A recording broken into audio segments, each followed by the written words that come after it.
کوئی شخص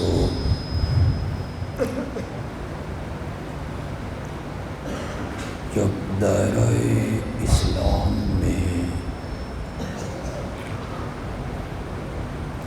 داخل ہونا چاہتا ہے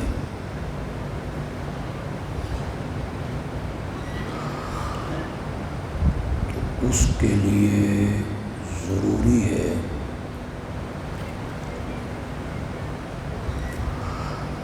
کہ وہ ایک کلمے کا اقرار کرے۔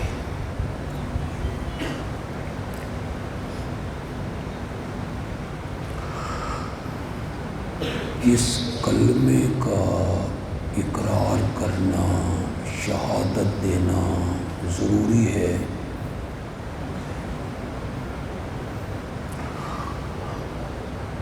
اس کی دو جزء ہیں، دو حصے ہیں۔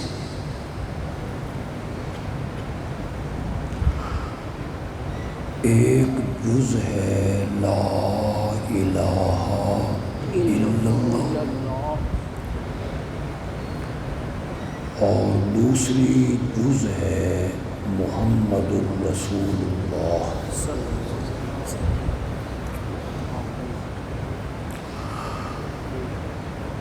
پہلی جز میں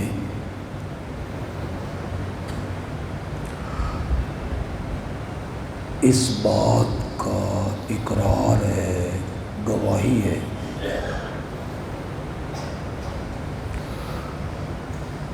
کہ اللہ کے سوا کوئی بھی الہ نہیں۔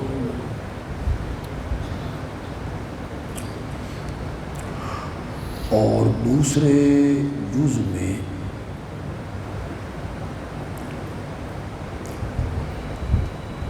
اس بات کی گواہی ہے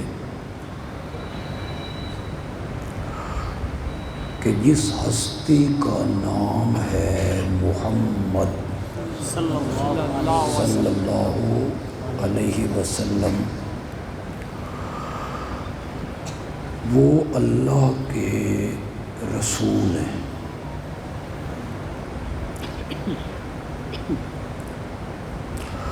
میں مختصر سے وقت میں کلمے کی دوسری جز پر گفتگو کروں گا۔ سبحان اللہ۔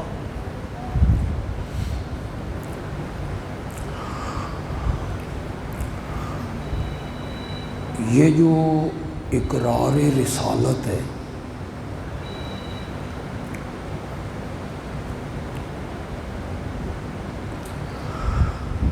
بس اتنا مان لینا کافی ہے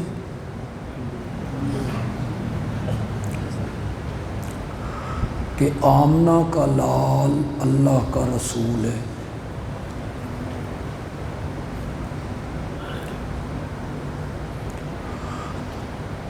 یا اس اقرار کے کچھ تقاضے بھی ہیں، مطالبے بھی۔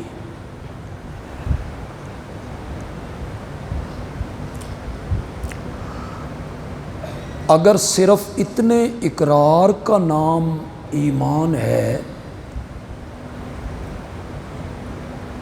مدینہ میں رہنے والے منافق بھی اس بات کا اقرار کرتے تھے۔ سورت کا نام ہی سورت منافقون ہے۔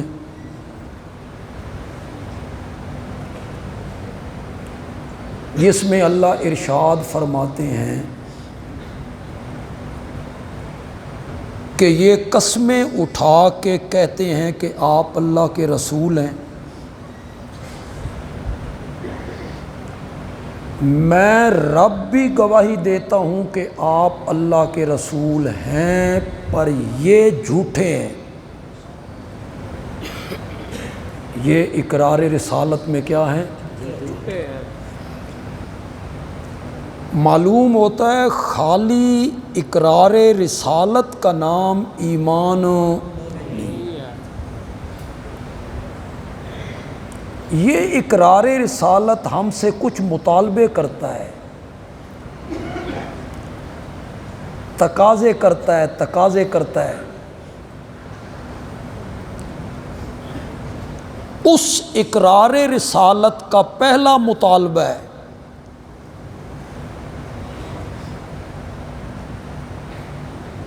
تسی جاگ دیتے ہیں وہ شکر ہے۔ میں ویسے تقریر نعرے والی کو نہیں کرنی، لوریاں دے کے آپ کو سلا دینا ہے۔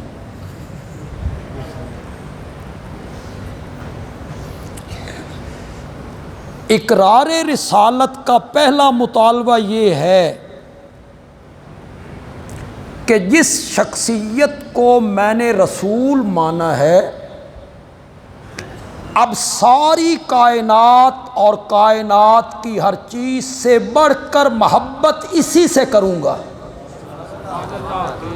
پہلا مطالبہ ہے اقرار رسالت کا۔ اگر وہ اپنی برادری سے بڑھ کر، اپنے ماں باپ سے بڑھ کر، اپنی اولاد سے بڑھ کر، اپنے کاروبار سے بڑھ کر، اپنی زمینوں سے بڑھ کر، اپنی جائیداد سے بڑھ کر، اپنی برادری سے بڑھ کر، کنبے قبیلے سے بڑھ کر، اپنے مکان، کوٹھیاں، بنگلے، ان سب چیزوں سے بڑھ کر میرے آقا سے محبت نہیں کرتا، وہ رب کے کاغذوں میں مومن نہیں ہے۔ اس کو رب مومن ماننے کے لیے تیار نہیں۔ اللہ نے سورۃ توبہ میں اس چیز کو بیان کیا کہ اگر دنیا کی محبتیں، اس میں اللہ نے والدین کو گنا، اولاد کو گنا، بھائیوں کو گنا، بیویوں کو گنا، کنبے کو گنا، مال کو گنا، تجارت کو گنا، کوٹھیوں کو گنا۔ اللہ کہتے ہیں احب الیکم من اللہ و رسولہ و جہاد فی سبیلہ، اگر یہ چیزیں تمہیں اللہ سے زیادہ پیاری ہیں، یہ چیزیں تمہیں اللہ کے نبی سے زیادہ پیاری ہیں، فتربصوا حتی یأتی اللہ بامرہ، انتظار کرو تم پر میرا عذاب کس ٹائم اترتا ہے۔ امیر شریعت سید عطا اللہ شاہ بخاری رحمۃ اللہ علیہ نے تربصوا کا معنی کیا پنجابی میں، اور بڑا خوبصورت معنی کیا۔ مفہوم اس کا یہ ہے، اگر تم کنبے، قبیلے، اولاد، والدین، بیوی، بچے، مال، تجارت، سواریاں، کوٹھیاں، بنگلے، اگر تم اللہ اور اللہ کے رسول سے بڑھ کر ان سے محبت کرتے ہو نا، فتربصوا، میرے ویڑیوں نکل جاؤ، میرے ویڑیوں نکل جاؤ، مجھے ایسے لوگ بسانے کی ضرورت نہیں۔ آج ہم سب عذاب میں ہیں، کوئی محسوس کرے یا نہ کرے، ہیں عذاب میں، آزمائش میں۔ امن ہے ہمارے ملک میں، چین ہے ہمارے ملک میں۔ آپ 8 سال کی بچی کو دکاندار کے پاس بھیج سکتے ہیں سودا لینے کے لیے؟ آپ 8-10 سال کی بچی کے کان میں سونے کی بالیاں ڈال سکتے ہیں اور ڈال کے اسے کہیں گلی میں چلے جا؟ اور عذاب کس کا نام ہوتا ہے؟ سفر محفوظ نہیں، حضر محفوظ نہیں، گھر محفوظ نہیں، خوف ہے، بے اطمینانی ہے۔ اگر تم اللہ اور اللہ کے رسول اور جہاد فی سبیل اللہ سے بڑھ کر دنیا کی چیزوں سے محبت کرتے ہو، اللہ تعالیٰ ایسے لوگوں کو مومن ماننے کے لیے تیار نہیں۔ مومن وہ ہیں جو کائنات کی ہر چیز سے بڑھ کر آمنہ کے لال سے محبت کرتے ہو، صرف مومن وہی۔ لا یؤمن احدکم حتی اکون احب الیہ من والدہ و ولدہ والناس اجمعین، میرے آقا نے فرمایا تم میں سے کوئی بندہ اس وقت تک مومن نہیں ہو سکتا جب تک وہ میرے ساتھ زیادہ محبت نہ کرے، اپنی اولاد سے بڑھ کر، اپنے والدین سے بڑھ کر، والناس، اور تمام لوگوں سے بڑھ کر اگر میرے ساتھ محبت نہیں کرتا وہ شخص اللہ کی رجسٹر میں مومن ہو۔ اس رمز کو ہم نہ سمجھ سکے، میں آگے تھوڑا سا بیان کروں گا، محبت کی تھوڑی سی تشریح میں کرتا ہوں۔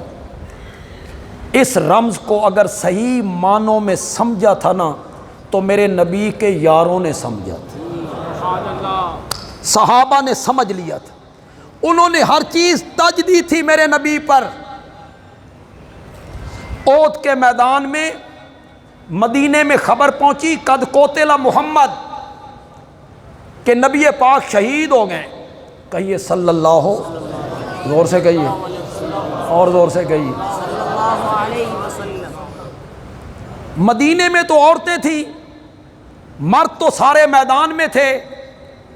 یہ افواہ اڑتے اڑتے مدینے پہ پہنچی، مدینے کی کچھ عورتیں گھروں سے باہر نکلی احد، میدان احد کی طرف۔ ان میں سے ایک عورت کو راستے میں کسی نے اطلاع دی تیرا باپ شہید ہو گیا ہے۔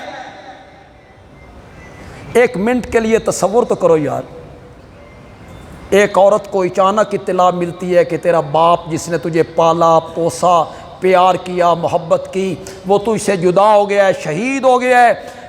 یہ پرواہ ہی نہیں کرتی، خبر دینے والے کو کہتی ہے ما فعل برسول اللہ، مجھے باپ کی شہادت کی خبر دینے والے یہ بتا میرے نبی کا کیا حال ہے۔ سبحان اللہ۔ اس رمز کو سمجھا تھا صحابہ نے۔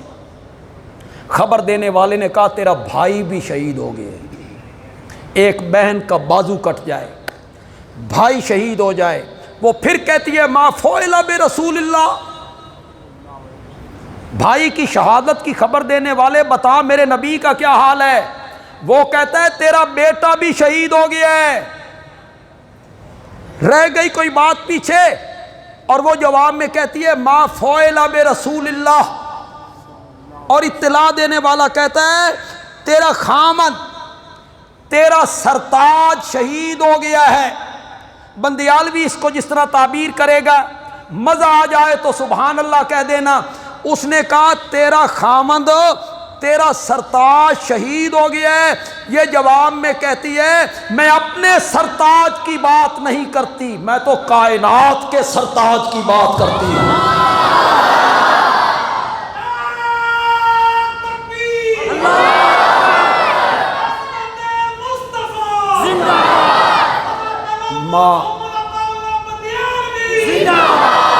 ما فعلا ما فعلا برسول اللہ۔ خبر دینے والے نے کہا ٹھیک ہیں، بخیریت ہیں، ایک غار میں ہیں، محفوظ ہیں۔ کہتی ہے مجھے دکھاؤ۔ پھر اس نے میرے نبی کے چہرہ پر انوار کو دیکھا، اور دیکھنے کے بعد ایک جملہ کہا، ساری دنیا کی رس ملا لو نا، اس سے میٹھا جملہ شاید نہ ہو۔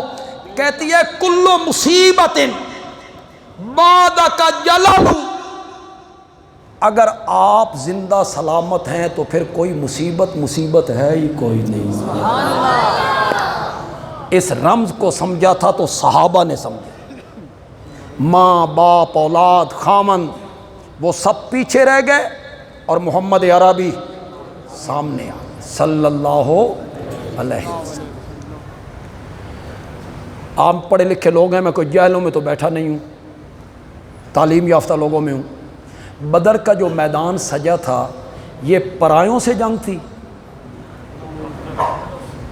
پرائے تھے وہ۔ یہ جو سامنے آمنے سامنے ایک ابو جال کے جھنڈے کے نیچے ایک میرے نبی کے جھنڈے کے نیچے جو لوگ کھڑے تھے یہ کوئی پرائے تھے؟ حضرت ابو بکر ادھر ہیں، حضرت ابو بکر کے بڑے بیٹے عبد الرحمن ابو جال کے جھنڈے کے نیچے ہیں، حضرت عمر ادھر ہیں، ان کے سکے ماموں ادھر ہیں،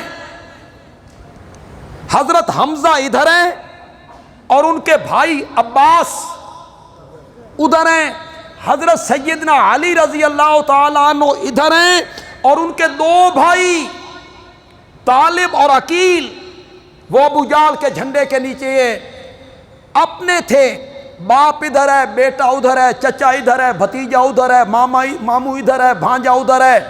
خدا گواہ میں حیران ہو جاتا ہوں، پڑھ کے میں حیران ہو جاتا ہوں۔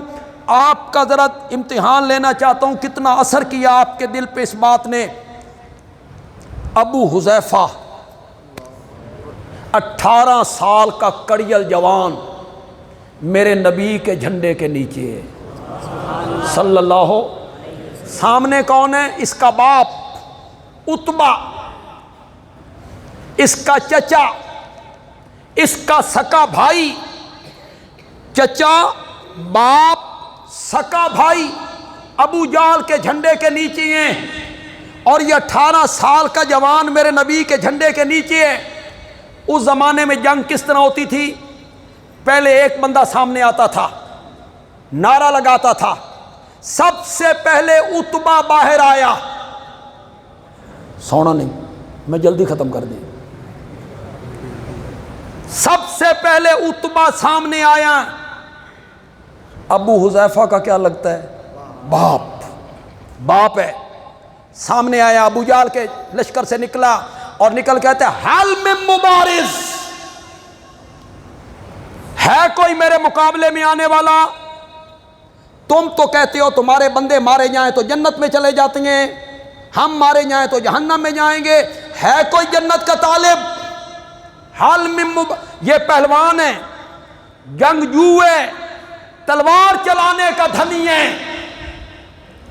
سناٹا چھا گیا، وہ للکار رہا ہے حل من مبارز۔ پھر آسمان کے فرشتے یہ دیکھ کر حیران ہو گئے، 18 سال کا ابو حذیفہ صفوں سے باہر نکل آیا، سبحان اللہ۔ اور میرے نبی کی آنکھوں میں آنکھیں ڈال کے بات کرنے لگا، یا رسول اللہ اجازت ہوئے تے ابے نال 2 ہاتھ کر لے ماں، میرا باپ للکار رہا ہے حل من مبارز، تو میں جاؤں مقابلے میں؟ آپ نے فرمایا ابو حذیفہ بیٹا صفوں میں واپس چلے جاؤ، اگر آج میں تجھے باپ کے مقابلے میں بھیج دوں نا، دنیا کفر یہ پروپیگنڈا کریں گے۔ اس نبی کے ماننے والے اتنے بے دین ہیں کہ اپنے والد کا حیا بھی نہیں کرتے۔ نانا بیٹا واپس چلے جاؤ، بیٹا باپ کے مقابلے میں، بھتیجا چچا کے مقابلے میں سامنے آئے۔ انہوں نے سمجھا تھا صحیح محبت کا معیار۔ میرے نبی کی ایک زوجہ محترمہ ام حبیبہ رضی اللہ تعالی عنہ، نام ہے ان کا رملہ، بیٹی کے نام پہ کنیت ہے ام حبیبہ۔ یہ بیٹی ہیں حضرت ابو سفیان کی رضی اللہ تعالی، یہ بہن ہے حضرت معاویہ کی۔ حضرت معاویہ پھر میرے نبی کے کیا لگے؟ برادر نسبتی، تسی اپنی بولی چ بول دو، بیوی کا بھائی۔ یہ بیوی کا جو بھائی ہوتا ہے یہ گھر والا ہوتا ہے کہ در والا ہوتا ہے؟ یہ در والا آکھ کے ویکھو تے صحیح۔ میرے نبی کا رشتہ دار ہے، میرے نبی کا برادر نسبتی ہے، ان کی بہن میرے نبی کی زوجہ محترمہ ہے، اس حوالے سے یہ خال المومنین ہے، مومنوں کا ماموں۔ اس لیے کہ میرے نبی کی جو بیویاں ہماری کیا لگتی ہیں؟ مائیں لگتی ہیں۔ وہ انجینئر مزاق بنایا کرتا تھا، تہاڈا ماموں، تہاڈے ماموں دے اے کرتوت نے، تہاڈے ماموں نے انج کیتا، تہاڈے ماموں نے انج کیتا۔ میں نے کہا بدبخت آدمی،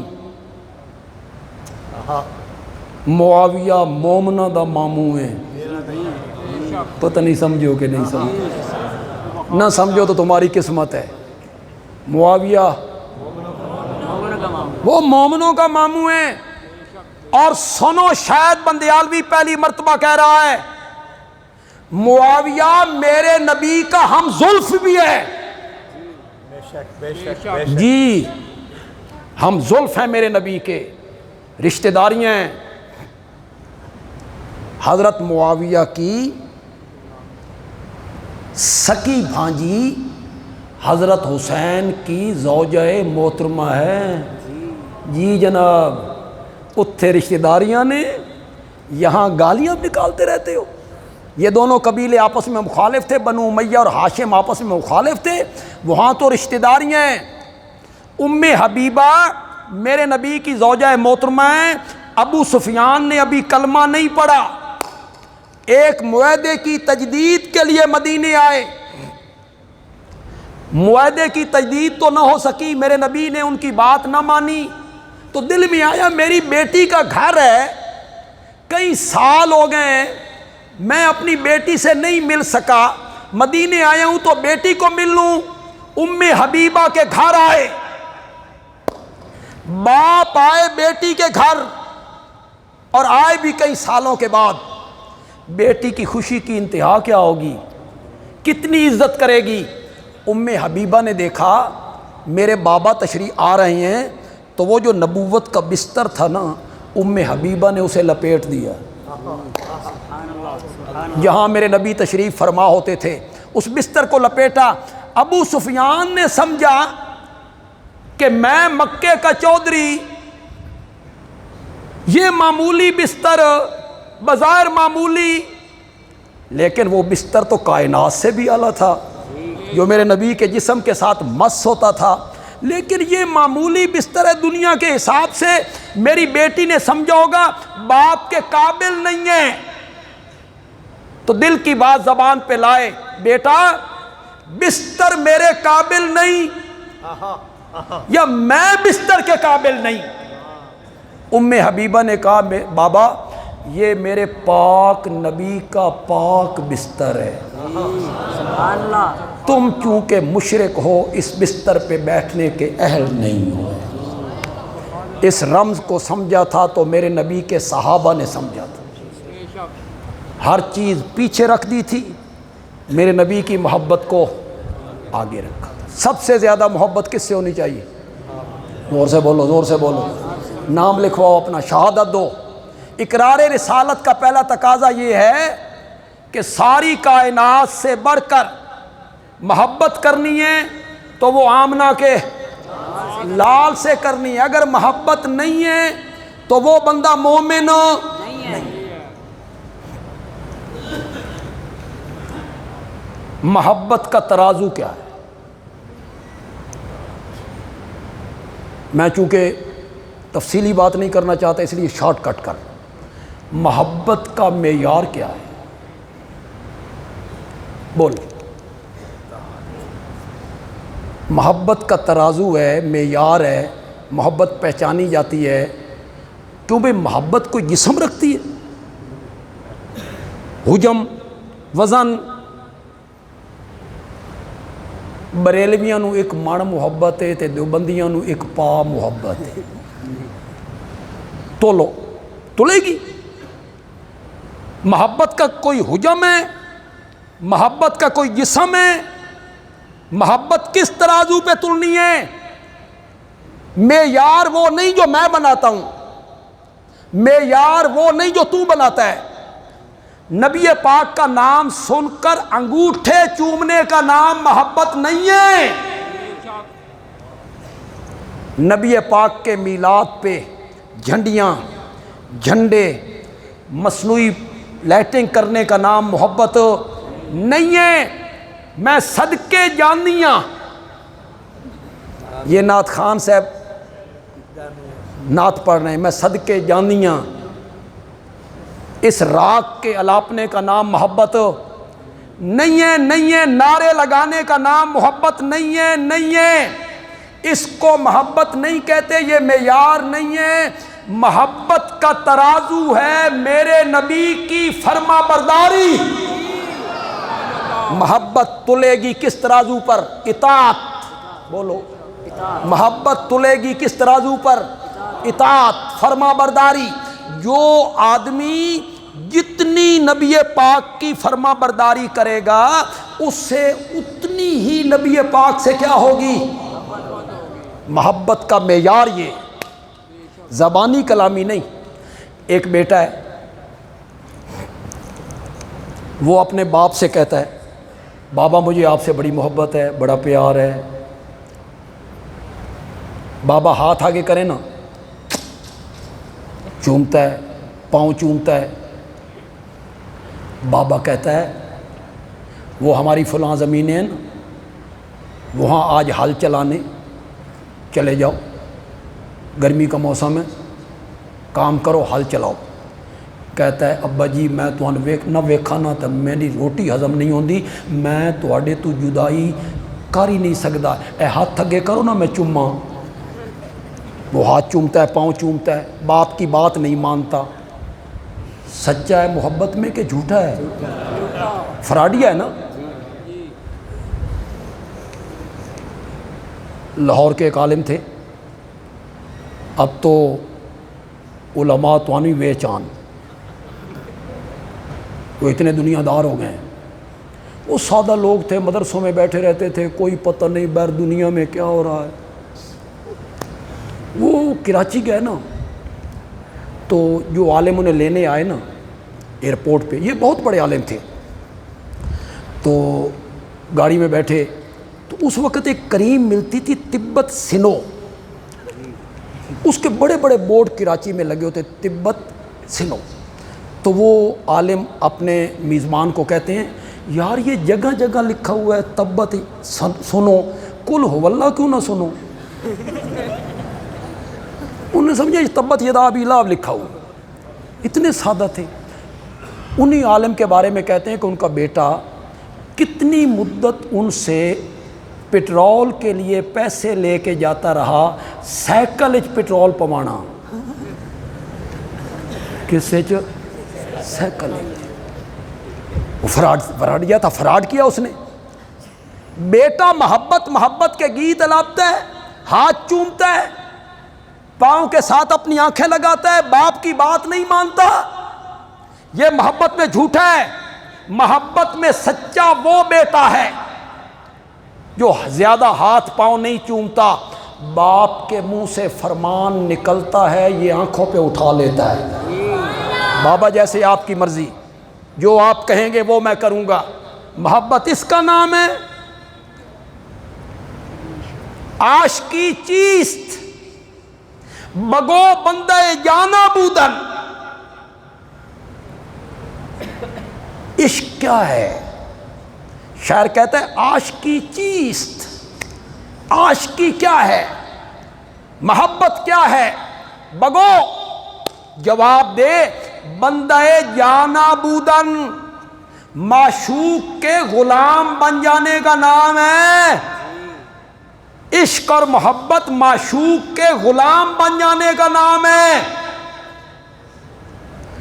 10:37 رات کے، سب کو نظر آ رہا ہے۔ محبوب کہتا ہے ہن دن دے 10:37 نے، اس وقت کہتا ہے سچا محب وہی ہے، وہ کہتا ہے یار گھڑی سامنے رات کے 10:37 لیکن تو دن دے آکھنا تے یار تیری گل نہیں صحیح۔ عاشقی اس کا نام ہے، محبت اس کا نام ہے۔ ہر چیز بھلا کے محبوب کے پیچھے چلنا، محبوب کی اطاعت کرنا، محبوب کی فرما برداری کرنا۔ محبت تلے گی اطاعت کے ترازو پر، محبت تلے گی فرما برداری کے ترازو پر۔ قل ان کنتم تحبون اللہ فاتبعونی یحببکم اللہ ویغفر لکم ذنوبکم۔ میرے پیغمبر آپ کہیں اگر تم اللہ سے محبت کرتے ہو، ہم سب نہیں کہتے ہم اللہ سے محبت کرتے، اگر تم اللہ سے محبت کرتے ہو فاتبعونی، تو میری پیروی کرو، میری اتباع کرو، میرے پیچھے چلو۔ اس کے 2 نقد انعام لے لو، یحببکم اللہ، ایک تو اللہ تم سے محبت کرنے لگ جائے گا، ویغفر لکم ذنوبکم، اور تمہارے پچھلے سارے گناہوں کو معاف بھی کر دے گا۔ میرے نبی کی اتباع کرو، میرے نبی کی فرما برداری کرو، میرے نبی کے پیچھے چلو۔ صحابہ نے اس رمز کو پایا تھا۔ اطاعت، فرما برداری، اس رمز کو صحابہ نے پایا تھا۔ مشہور بڑی مثالیں ہیں، لیکن میں جو مثال دینے لگا ہوں، نبی اکرم صلی اللہ علیہ وسلم کا انتقال ہوا۔ آپ نے انتقال سے پہلے ایک لشکر روانہ کیا تھا جس کا کمانڈر آپ نے اسامہ کو بنایا تھا رضی اللہ تعالی عنہ۔ یہ حضرت زید کے بیٹے ہیں۔ حضرت زید میرے نبی کا منہ بولا بیٹا ہے، آگے اسامہ اس کے بیٹے ہیں۔ میرے آقا اسامہ سے بہت محبت کیا کرتے تھے، بہت پیار کرتے تھے۔ اسامہ کو بنایا کمانڈر، عمر ہے اس کی 18 سال۔ اس کے والد اس سے پہلے غزوے میں شہید ہو گئے تھے، حضرت زید۔ تو اب اس کا بدلہ لینے کے لیے جو فوج روانہ ہو رہی ہے، اس کا کمانڈر ان کے بیٹے اسامہ کو بنایا۔ اس کے نیچے فوجی کون ہیں؟ حضرت ابو بکر، حضرت عمر، حضرت طلحہ، حضرت زبیر، بڑے بڑے صحابہ بحیثیت فوجی کے شامل ہیں۔ یہ لشکر مدینے سے باہر نکلا، انہیں اطلاع پہنچی کہ نبی اکرم صلی اللہ علیہ وسلم کی طبیعت زیادہ خراب ہو گئی ہے۔ یہ لشکر واپس آ گیا، نبی پاک کا انتقال ہو گیا۔ انتقال کے بعد فتنے کھڑے ہو گئے۔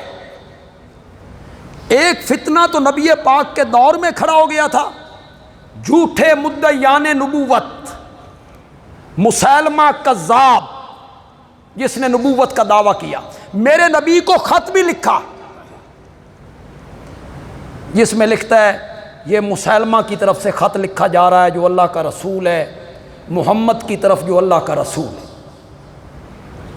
کوئی سمجھو کہ کوئی نہیں سمجھو؟ یہ جو آج لوگ کہتے ہیں بھائی مرزائی بھی نبی پاک نو رسول مندن، مسیلمہ بھی نبی پاک کو کیا مانتا تھا؟ رسول مانتا۔ میرے نبی کی خدمت میں آیا بھی،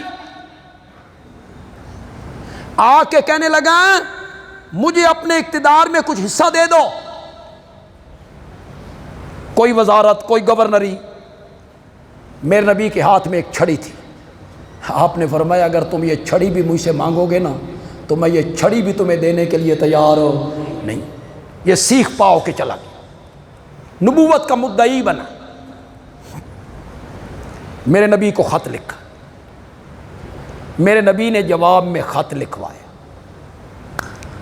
من محمد الرسول اللہ الی مسیلمۃ الکذاب۔ اس نے اپنے خط میں لکھا تھا میں نے سنا ہے آپ کہتے ہیں ساری کائنات کا میں نبی ہوں، ایک گل چنگی نہیں، ادھی دنیا دے تسی نبی ہو تے ادھی دنیا دا میں نبی۔ میرے نبی نے جواب میں فرمایا یہ خط لکھا جا رہا ہے محمد کی طرف سے جو اللہ کے رسول ہیں، مسیلمہ کی طرف جو پرلے درجے کا کذاب ہے۔ خط لے کے کون جائے؟ آسان تھا اس خط کو لے جانا۔ ایک نوجوان مسجد نبوی کے باہر کھجوریں بیچتا ہے، اس کا نام ہے حبیب، انصاری ہے۔ وہ کھڑا ہو گیا، اس نے کہا یا رسول اللہ میں لے کے جاؤں۔ اس نے اپنے آپ کو پیش کر دی۔ یہ خط لے کے جا رہا ہے، دربار میں پہنچا، خط دیا، مسلمان نے پڑھا، ظاہر بات ہے اسے کذاب لکھا گیا تھا، سیکھ پا ہوا، کوئی اول پھول جو بکنے لگا نا تو حضرت حبیب کہتے ہیں بکواس بند کر، میرے نبی نے اگر تجھے کذاب لکھا ہے تو کوئی غلط لکھا ہے، تو ہے ہی کذاب۔ پہلے دربار والوں کو کوئی پتہ نہیں تھا کہ خط میں کیا لکھا ہوا ہے۔ حبیب کے کہنے سے دربار والوں کو بھی پتہ لگ گیا کہ خط میں مسلمہ کو کیا لکھا گیا ہے، کذاب۔ اس نے حبیب کے قتل کا حکم جاری کیا، اور قتل بھی کس طرح کی ہے؟ پہلے یہ پورا کٹ ہے، پھر یہاں سے کٹ، پھر یہاں سے کٹ، پھر دوسری انگلی کٹ، پھر یہاں سے کٹ، پھر یہاں سے کٹ، پھر یہاں سے کٹ۔ ہر جوڑ الگ کرتے ہوئے کہتا تھا اپنی جوانی تے رحم کر، اب بھی مجھے سچا کہہ دینا، ایک دفعہ کہہ دے میں سچا ہوں تو میں تیری جان بخشی کر دوں گا۔ اور حضرت حبیب کہتے ہیں آسمان نیچے آ سکتا ہے، زمین اوپر جا سکتی ہے، چاند اپنا نور کھو سکتا ہے، ستارے جگمگانا بھول سکتے ہیں، سمندر اپنا راستہ بدل سکتا ہے، پہاڑ اپنی جگہ سے سرک سکتے ہیں، تقدیر بدل سکتی ہے، تدبیر ٹل سکتی ہے، آمنہ کے لال کی کوئی بات غلط نہیں ہو سکتی، جو میرے نبی نے کہہ دیا ہے۔ جان بھی قربان ہے، حبیب کو شہید کر دیا گیا، جان بھی قربان ہے، جان بھی فتنہ کھڑا ہو گیا، جھوٹے مدعیان نبوت کھڑے ہو گئے، ایک عورت نے بھی نبوت کا دعویٰ کر سجا، وہ پہلے مسلمہ کے مقابلے میں آتی تھی، کہتی تھی لا نبی آبادی، لا نبی آبادی، مدینے والے نبی نے کہا میرے بعد کوئی نبی نہیں آئے گا، کوئی نبی نہیں آئے گا۔ اس نے جب خود نبوت کا دعویٰ کیا تو اس کو کسی نے کہا کل تک تو یہ پڑھتی تھی لا نبی آبادی، لا نبی آبادی، میرے بعد کوئی نبی نہیں، میرے بعد کوئی نبی نہیں، اب خود نبی ہونے کا دعویٰ کر دیا ہے۔ وہ آکھن لگی میں نبی نہیں، میں نبنی ہاں، تے اے فرمان میرے خلاف نہیں۔ مسلمہ کا اور سجا کی لڑائی ہو گئی، دونوں طرف سے فوجیں آئیں، لڑائی ہوئی، پھر الگ خیمے میں ان کی ملاقات ہو گئی اور ملاقات میں ان کی صلح ہو گئی۔ صلح کس نقطے سے ہوئی یہ کہانی پھر صحیح۔ جھوٹے مدعیان نبوت کھڑے ہو گئے، ادھر سے کھڑے ہوئے انہوں نے کہا ہم نماز پڑھیں گے، کلمہ پڑھیں گے، زکوٰۃ نہیں دیں گے، زکوٰۃ ہم نہیں دیں گے۔ اور تیسرا اسامہ کا لشکر بھیجنا ہے۔ حالات دیکھیں ذرا مدینے کے، نبی پاک کا انتقال ہو گیا ہے، صدمہ تازہ ہے، فتنے کھڑے ہو گئے، حضرت عمر رضی اللہ تعالی عنہ جیسا آدمی، خدا گواہ ہے حضرت عمر عبقری شخصیت ہے اسلام میں، یوں ہی لوگ بک بک کرتے رہتے ہیں اس شخصیت کے خلاف۔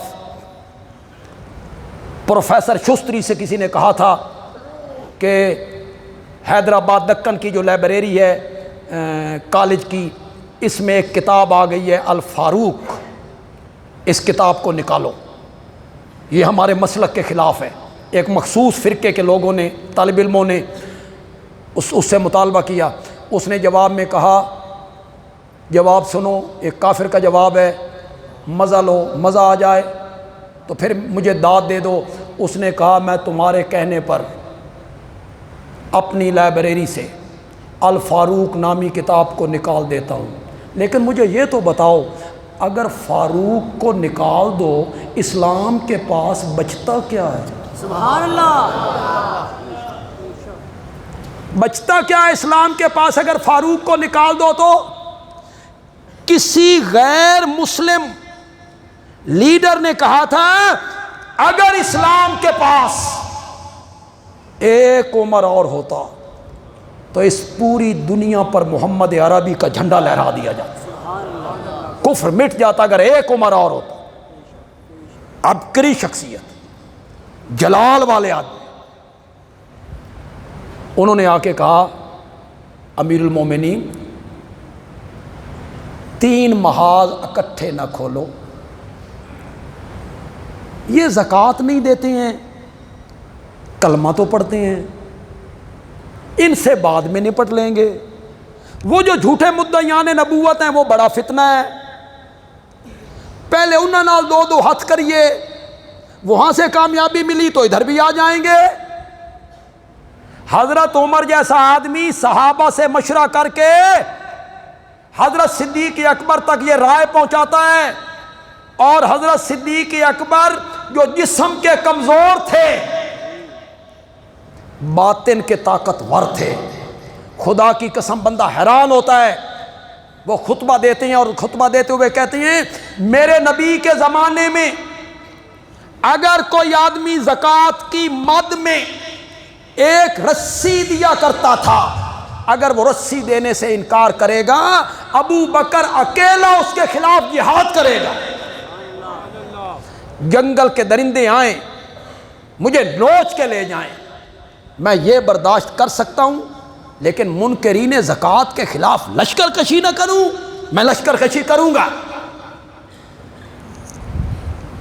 اسامہ کا لشکر فی الحال رہنے دو.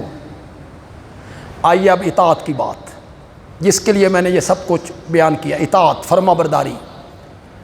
اسامہ کا لشکر فی الحال رہنے دو، یہ بعد میں بھیج لیں گے. اور حضرت صدیق اکبر کہتے ہیں جس لشکر کو میرے نبی نے روانہ کیا تھا اس لشکر کو میں روکوں؟ جس لشکر کو میرے نبی نے روانہ کیا تھا اس لشکر کو میں روانہ کروں گا. پھر صحابہ کی مشاورت کے بعد حضرت عمر رضی اللہ تعالیٰ عنہ نے عرض کی امیر المومنین کمانڈر بدل دیجئے، 18 سال کا نوجوان ہے، تجربہ کار نہیں ہے، کمانڈر بدل دیجئے. اور حضرت ابوبکر کی اطاعت دیکھیے، فرماتے ہیں جس اسامہ کو میرے نبی نے کمانڈر بنایا تھا میں اس کو کمانڈر کے عہدے سے ہٹا دوں؟ نہیں، جس اسامہ کو میرے نبی نے کمانڈر بنایا تھا یہی اسامہ کمان کرے گا فوج. اطاعت دیکھیں آپ. محبت رسول کا معیار کیا ہے؟ بولو تو صحیح ہے. میرے نبی کی فرما برداری کر، ہر معاملے میں میرے نبی کی فرما برداری کر. یہ اطاعت نہیں ہے ہر روز ایک نئے دین کے اندر ایک نیا کام کرنا، ہر روز ایک نیا کام کرنا اور اسے کہنا یہ ثواب کا کام ہے، یہ دین کا کام ہے. حیدرآباد ہندوستان میں، اگوں میں گل نہ کرنا تے چنگی گل ہے تو سمجھ جاؤ، حیدرآباد ہندوستان میں اس مرتبہ 12 ربیع الاول کے جلوس سے پہلے 2 رکعت نماز عید پڑھائی گئی. فیس بک پہ دیکھیے گا. اور اس کے بعد باقاعدہ خطیب صاحب نے خطبہ دیا، خطبہ شروع کیا اللہ اکبر اللہ اکبر لا الہ الا اللہ اللہ اکبر اللہ اکبر. یہ خطیب صاحب نے خطبہ دیا، 2 رکعت نماز پڑھائی. اگلے سال پتہ نہیں ساڈے ملک کی بنتا. اور ان کو روکا جائے تو جواب میں کیا کہیں گے؟ ہم نے کوئی غلط کام کی، کسی نے گال کڈی، 2 رکعت نماز ہی تو پڑھی ہے. نماز پڑھنا گناہ ہے، نفل پڑھنے گناہ ہے بھائی. اللہ اکبر کہنا گناہ ہے، سورۃ فاتحہ پڑھنا گناہ ہے، رکوع سجدہ کرنا گناہ ہے. حرج کیا ہے؟ نیکی کا کام نہیں ہے، نیکی کا کام ہی تو کر رہے ہیں. میں نے کہا کوئی حرج نہیں. حرج صرف اتنا ہے کہ ایک کام جو میرے آقا نے نہیں کیا، صحابہ نے نہیں کیا، آج وہ کام دین سمجھ کے، ثواب سمجھ کے کوئی بندہ کرتا ہے تو دراصل وہ یہ کہنا چاہتا ہے اوے لوگو مجھے نیکی کے ایک ایسے کام کا پتہ چل گیا ہے جس کام کا نبی پاک کو بھی پتہ نہیں چلا. جی صحابہ کو بھی اس نیکی کا پتہ نہیں چلا، صحابہ کو بھی ثواب والے کام کا پتہ نہیں. امام مالک نے غالباً کہا تھا، اگر میرا حافظہ کام کر رہا ہے، من ابتدع بدعۃ ویراھا حسنۃ، جو آدمی دین میں کوئی بدعت ایجاد کرتا ہے اور اسے نیکی سمجھتا ہے تو وہ آدمی دراصل یہ کہنا چاہتا ہے کہ نبی پاک کو اس دین کے کام کا پتہ تو تھا، لیکن الیاذ باللہ خاکم بدہن، میرے منہ میں خاک، نبی پاک نے رسالت کے پہنچانے میں خیانت کر دی ہے. یہ نیکی کا کام امت کو نہیں بتایا، دراصل وہ یہ کہنا چاہتا ہے. تو بدعت جو ہے نا اے بانج نہیں ہوئی، گالتے میں بڑی کر دیتی ہے یار. یہ بدعت کوئی بانجھ نہیں ہوئی, یہ بچے جان رہی ہے. ہر روز کوئی نہ سنت جو ہے نا, سنت یہ بین الاقوامی ہے, عالمی سنت. ادھر میرے پاس ویک کمبو, میرے پاس کھڑے ہو, کھڑا ہو جا, شاباش. یہ بڑا مقتدی ہے میرا. کھانا کھانے سے پہلے کیا پڑھتے ہیں؟ کھانا کھانے سے پہلے کیا پڑھتے ہیں؟ عمر تو نہیں پڑھایا اپنے پتروں نو؟ یہ تو بولدا ہی نہیں پیا. کھانا کھانے سے پہلے یہ بچے بیٹھے ہیں کیا پڑھتے ہیں بھائی کھانا کھانے سے پہلے؟ بسم اللہ.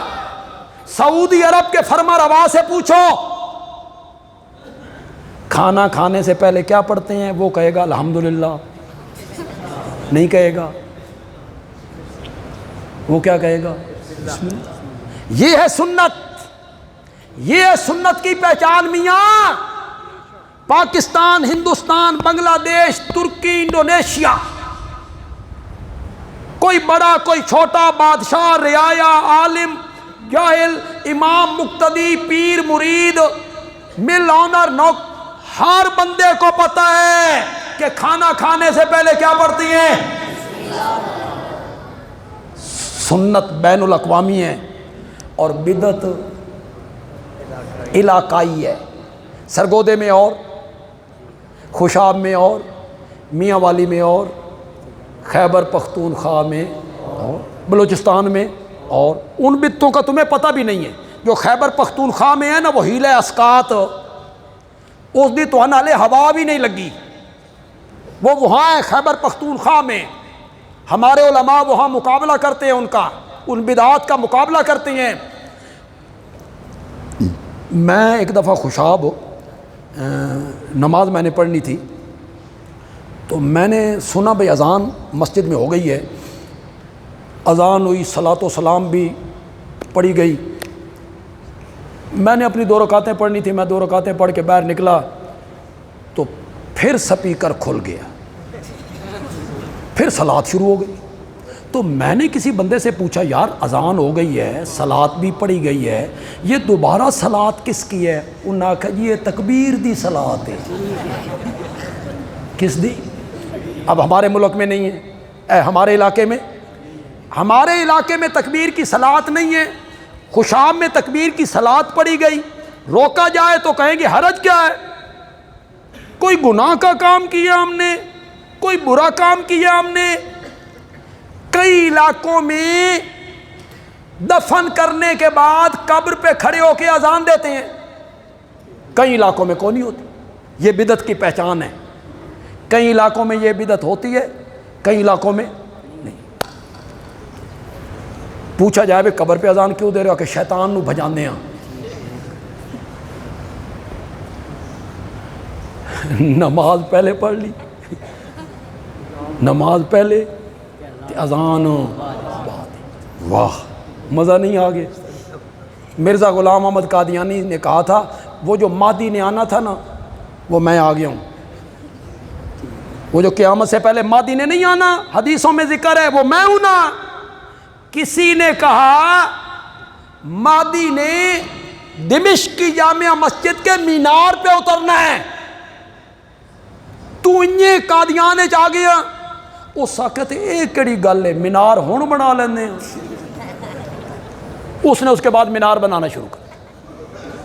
مہدی پہلے, مینار, ان کا نماز پہلے, اذان. یہ بدعت کی پہچان ہے. جو نئے لوگ یہاں آئے ہو, دوسرے مسلک کے میرے بھائی احباب بزرگ, ہمارے بچے یہاں آئے ہیں, وہ بندیالوی کے درد دل کو سنے یار. ہر اچھا نظر آنے والا کام دین نہیں ہوگا, ہر نیکی کا کام دین نہیں ہوگا, نہیں ہوگا, نہیں ہوگا. دین کا کام وہ ہوگا جس پر محمد عربی کی مہر ہوگی, صحابہ کی مہر ہوگی, وہ دین کا کام بنے گا. اس سے ہٹ کر آپ کوئی کام کرنا چاہیں اور کہ یہ دین ہے، یہ ثواب کا کام ہے، نہیں تو بولو اذان کا آخری جملہ کیا ہے؟ اہل حدیثوں کی اذان یہی، دیوبندیوں کی اذان یہی، بریلویوں کی اذان یہی، آخری جملہ کیا ہے؟ لا الہ الا اللہ۔ ایک مسجد کا مؤذن کہتا ہے ادھورا کلمہ پڑھوں، میرا دل نہیں مانتا، میں تو پورا کلمہ پڑھوں۔ اس نے للکار کے پڑھا لا الہ الا اللہ محمد الرسول اللہ۔ صحیح کیا یا غلط کیا؟ کیوں غلط کیا؟ تو ہن نبی پاک دا نا چنگا نہیں لگا، تسی سڑ گئے ہو، نبی پاک دا نا سن کے سڑ گئے ہو۔ وہ محمد الرسول اللہ کہہ رہا ہے، آپ کہتے ہیں مؤذن صاحب تو صحیح نہیں کیتا، مؤذن بھی کہتا ہے جل گئے ہو نبی پاک کا نام سن کے، تو لوگ جواب میں کہتے ہیں مؤذن جی نبی پاک دا نام مٹھا، لیکن جتھے تو لے رہے نا اتھے شریعت لین دا حکم جی۔ ہر صحیح کام نظر آنے والا وہ دین نہیں بنتا، نہیں تو کل مرغی ذبح کرنا تے چھری ہاتھ چ لے کے تے مرغی دے گاٹے تے رکھ کے پڑھنا اللہم صلی علی محمد وعلی آل محمد۔ حلال کے حرام؟ کیوں حرام؟ تسی درود دے منکر ہو، درود پڑھنا ثواب کا کام نہیں ہے، ایک مرتبہ پڑھو تو 10 نیکیاں ملتی ہیں، 10 گناہ مٹتے ہیں، جنت میں 10 درجے بلند ہوتے ہیں، اور جنت کے 2 درجوں کے درمیان اتنا فاصلہ ہے جتنا زمین سے آسمان۔ پڑھو پھر صلی اللہ علیہ وعلی آلہ وسلم۔ اتنے سیکنڈوں میں 10 درجے بھی مل گئے جنت کے، 10 نیکیاں بھی، 10 گناہ بھی جھڑ گئے، کتنا ثواب کا کام ہے۔ لیکن مرغی ذبح کرتے ہوئے اگر آپ نے یہ پڑھا تو مرغی کیا ہو جائے گی؟ پھر وہ درود پڑھ کے ذبح کرنے والا کہے گا تو درود دا منکر ہے، میں نے درود پڑھا ہے، تو کہتا ہے مرغی حرام ہو گئی ہے۔ آپ کہیں گے میاں جس جگہ پہ تو نے درود پڑھا ہے نا اس جگہ پہ شریعت نے درود پڑھنے کا حکم نہیں۔ کیسے آپ کو سمجھائیں کہ ہر اچھا نظر آنے والا کام دین بن جائے گا؟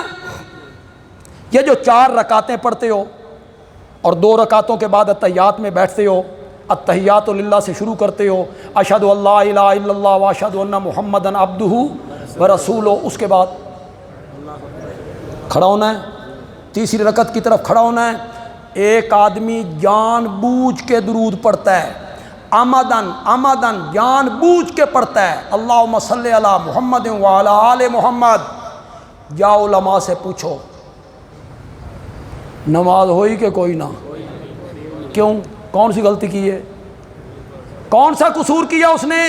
اور اگر جان بوجھ کے نہیں پڑھتا بھول کے پڑھتا ہے اللہم صلی علی محمد وعلی آل محمد کما صلیت، اسے یاد آئے ہو یہ تو دوسری رکعت ہے تو میں نے تو 4 پڑھنی ہے، بھول کے پڑھا، کھڑا ہو گیا، اب کیا کرے؟ چٹی بھرے چٹی۔ کیا غلطی کر دی اس نے؟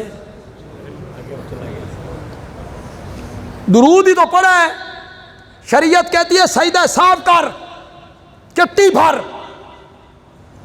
ہر نیکی کا کام نیکی کا نہیں ہوتا، ہر اچھا نظر آنے والا کام ثواب کا کام نہیں ہوتا۔ ثواب اور نیکی کا کام وہی ہے جس پر میرے نبی نے مہر لگائی ہے، اس سے ہٹ کے کوئی کام کرو گے وہ دین نہیں بنے۔ میں حیران ہوتا ہوں خطیبوں پہ تو میں حیران ہوں، لیکن خطیبوں کی مجبوری ہے، عوام پہ میں حیران ہوں۔ سننے والے جو آگے بیٹھے ہوتے ہیں پڑھے لکھے، کالج کے پڑھے ہوئے، یونیورسٹیوں کے پڑھے ہوئے، ڈاکٹر، پروفیسر، وکیل، نوجوان لڑکے، جب ایک خطیب صاحب کہتے ہیں اچھا جی یہ کام اس لیے بدعت ہے کہ نبی پاک کے زمانے میں نہیں تھا، تو یہ جو کپڑے تم پہنتے ہو یہ نبی پاک کے زمانے میں تھے؟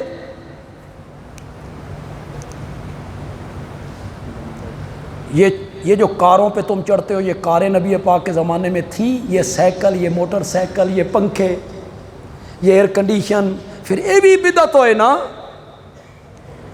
آگے قوم سنتی رہتی ہے کہ مولانا نے بڑی دلیل دے دی ہے۔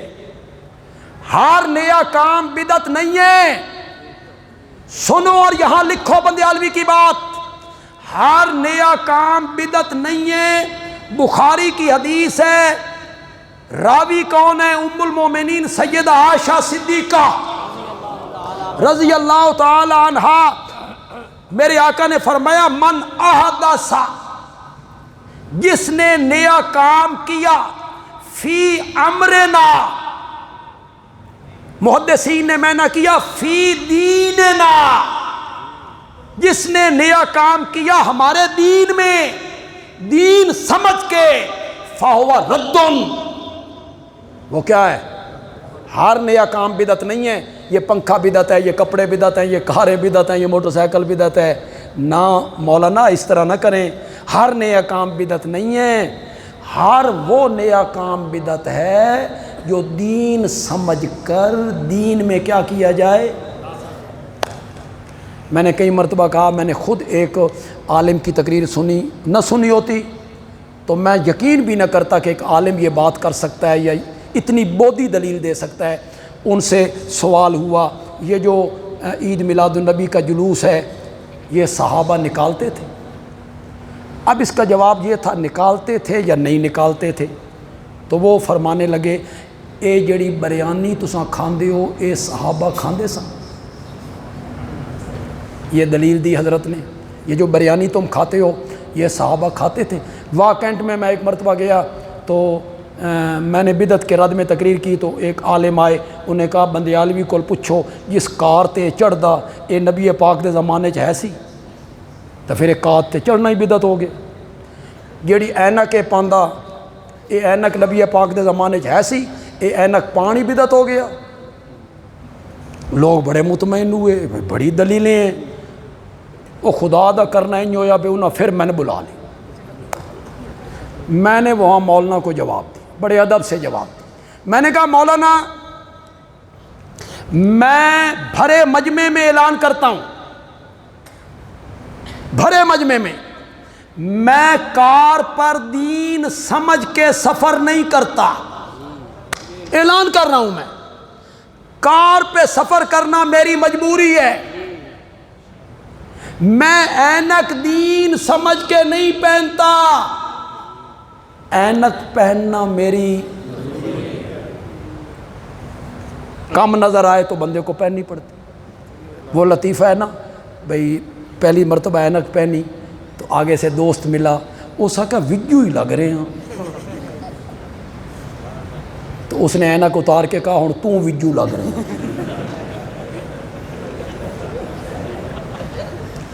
اینک پہننا میری مجبوری ہے مولانا، پنکھا چلانا مجبوری ہے میری، میں دین سمجھ کے نہیں چلاتا، ایئر کنڈیشن میں دین سمجھ کے نہیں چلاتا، ایئر کنڈیشن چلانا میری مجبوری ہے، پنکھا چلانا میری مجبوری ہے۔ بریانی اتنے بھی ہے کہ کوئی نہ، تھوڑا جا صبر کرو، تھوڑا جا۔ بریانی میں دین سمجھ کے نہیں کھاتا،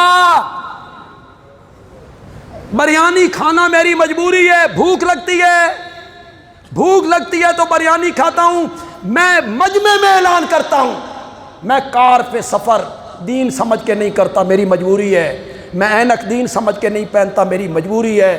اگر عید میلاد النبی کا جلوس بھی ایسا ہی ہے، ایک دن آپ بھی اعلان فرمائیں یہ جلوس ہو ہم دین سمجھ کے نہیں نکالتے، ساڈی مجبوری ہے، کرو اعلان۔ یہ مثالیں دینے لگ جاتے ہو، بیچارے لوگوں کو پاگل بنائے آپ نے، لوگوں کو غلط گائیڈ کرتے رہتے ہو، یہ کام تم کرتے ہو یہ بدعت نہیں۔ اور دنیا کے کام نئے نئے ہوتے ہیں، ہر وہ نیا کام بدعت بنے گا جو دین میں دین سمجھ کے کیا جائے، اس لیے کہ کسی کام کو دین کا کا کام کہنا یہ اتھارٹی ہے میرے رب کی یا اتھارٹی ہے محمد عربی کی؟ اگر کوئی آدمی از خود کہتا ہے یہ کام بھی دین ہے، یہ کام بھی دین ہے، تو وہ نبی پاک کے منصب پہ اپنے آپ کو رکھنا چاہتا ہے کہ میں بھی دین کے کام جانتا ہوں، میں بھی دین بنانا جانتا ہوں، جبکہ میرے نبی پر نبوت کا سلسلہ کیا ہو گیا ہے؟ ختم ہو گیا۔ تو محبت رسول کا معیار کیا ہے؟ ہر بات میں نبی پاک کی کیا کرنی ہے؟ فرما برداری کرنی، میرے نبی کی اطاعت کرنی، آپ سے بڑھ کر کوئی کام نہیں کرنا۔ اللہ تعالیٰ عمل کی توفیق عطا فرمائے۔ الحمدللہ رب العالمین۔